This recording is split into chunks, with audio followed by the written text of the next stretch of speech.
like to talk about self-forgiveness, a really important component to recovery from infidelity. In fact, I don't think it's talked about enough because it's crucial for everyone involved in this process. For those ultimately who strayed, it's critical just to overcome the shame from everything that's occurred, what you've done, because it's the self-condemnation that leaves you forever 100% totally self-centered. For instance, if I'm walking across the kitchen, and I know I've used this before analogy, but I love it, and I slip and cut Stephanie's stomach open and her intestines are falling out, and instead of helping her, I run across the kitchen, I go, oh, what's wrong with me? I'm so stupid, I can't believe I did that. And I just continually beat myself up while she's bleeding to death over there. How silly is that? But that's exactly what happens when people get stuck in shame and guilt and a lack of self-forgiveness because they can't ever be there for the other person. And for the injured spouse, it ends up being crucial because if you're going to move to a place of wholeness and of self-respect, you have to let yourself off the hook for simply being where you're at. Why do you need to forgive yourself? I want to try to convince you. To me, self-forgiveness, not just others' forgiveness, but it's self-forgiveness is the way you reclaim your story.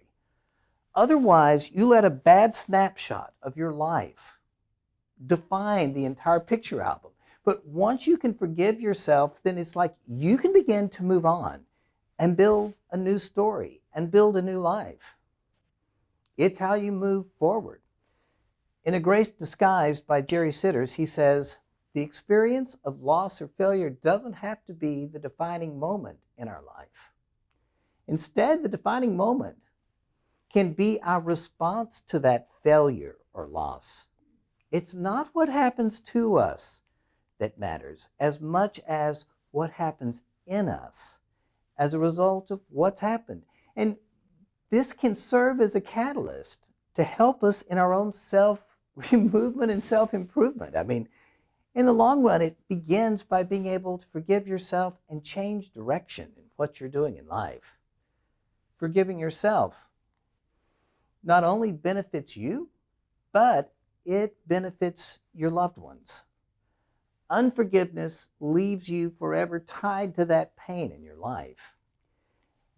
But not only the pain to you, but it also increases the pain of those around you. Because of your own misery, they end up being miserable.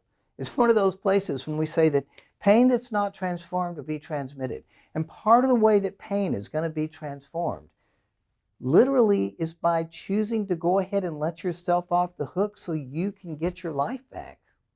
It's forgiveness, it's self-forgiveness, actually, that allows transformation to begin.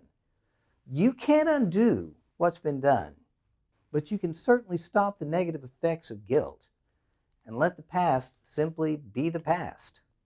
How do you forgive yourself?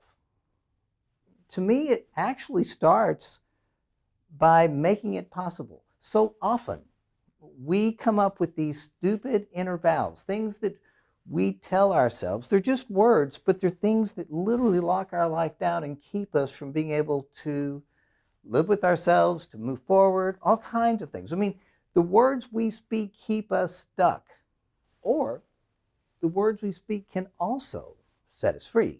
For instance, sometimes an inner vow may sound like, I'll never be with someone who cheats on me. Is that really true? I mean, where is the logic in that? It's just words. But once you tell yourself, I'll never do that, then you lock yourself in and you can't move forward. I mean, especially for those who have been injured in this process, I think there's some vows that you've got to break, words you have to renounce if you want to forgive yourself and become whole and move forward. I can't forgive someone who cheated on me. That's, again, a vow. I can't. Is it I can't or you won't? See, I can't implies that I don't have a choice. It locks me in. But the truth is, I won't forgive somebody who forgives me. That brings it back to my choice. I'll never be vulnerable again. I'm never going to put myself in this place again. Again, just words. He's really more of a preference. It's not an all or nothing. It's like, I may choose not to do that. But by saying the statements in such a way as you make it an absolute, you can justify in your own head why this is a good idea, but is it really a good idea not to be in that place? I mean, it's okay to break that and say, you know what? I don't ever want to be hurt like this again. I really don't. But the risk is worth it, because to love is to risk. I'll never be like my mom or dad who cheated. Well, now you've got yourself in a problem. How can you forgive yourself then if you're the one who ended up being unfaithful? And in the long run, you have to go, I wish I hadn't done that. But I do have a choice as to what I do now. Am I going to let it define me? Or am I going to let the failure in the long run refine me? Am I going to choose to let go of the shame and guilt and figure out what I need to do to move forward? When you choose to break those vows, you do get your life back, and you do get to choose. The second thing to me that's important with being able to forgive yourself is to understand we're all failures. I mean, sadly, and especially one of the things I love about the community of Fair Recovery is there are other people who have also been betrayed. It's not just you. And there are other people who have strayed. It's not just you. And not that that makes it okay, because you don't ever want to be that person again. But if you forgive yourself and you decide you want to improve yourself, then something good came from it. Otherwise, if you just continually beat yourself up, you become a waste of, airspace. To forgive yourself, you may have to identify what's the secondary gain. Why won't you forgive yourself? What do you get from not forgiving yourself?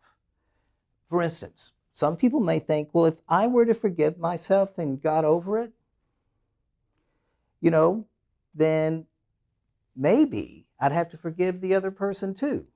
Because sometimes it's almost like the fact that I can't forgive me is good reason to stay mad at you.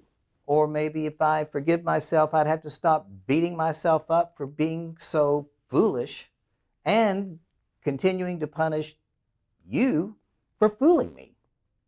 It's almost like if we forgive ourselves in some ways, we've got to move forward. I mean, it's the thing, again, that keeps us stuck, sadly. And finally, for self-forgiveness, I think you have to consider the lie that you believe. Because I do think we believe lies. For instance, I'm not worthy of being forgiven. Do you believe that? It's interesting to me, if you look at it from a spiritual perspective, some people say, I can't forgive me. I'm not worthy. And what's interesting about that is at that point you set yourself above God. If you believe there's a God of forgiveness, you're suddenly saying you know better than God, which is kind of ballsy on your part to even do that. Or, I can never be loved. But the secondary gain to that one, it's a lie, but the secondary gain is that maybe you'd have to take the risk of being loved if you forgave yourself and decided that you're going to try to become a decent human being. I need to be punished. I mean, the problem with the shame and the guilt and the punishment that we heap on ourselves, it's really the thing that ensures our bad behavior, not the thing that ensures our growth in love, our wholeness, getting to a new life. As you move forward in this recovery, please set yourself free and forgive yourself. It's necessary if you want to find a new life, an improved life, to healing.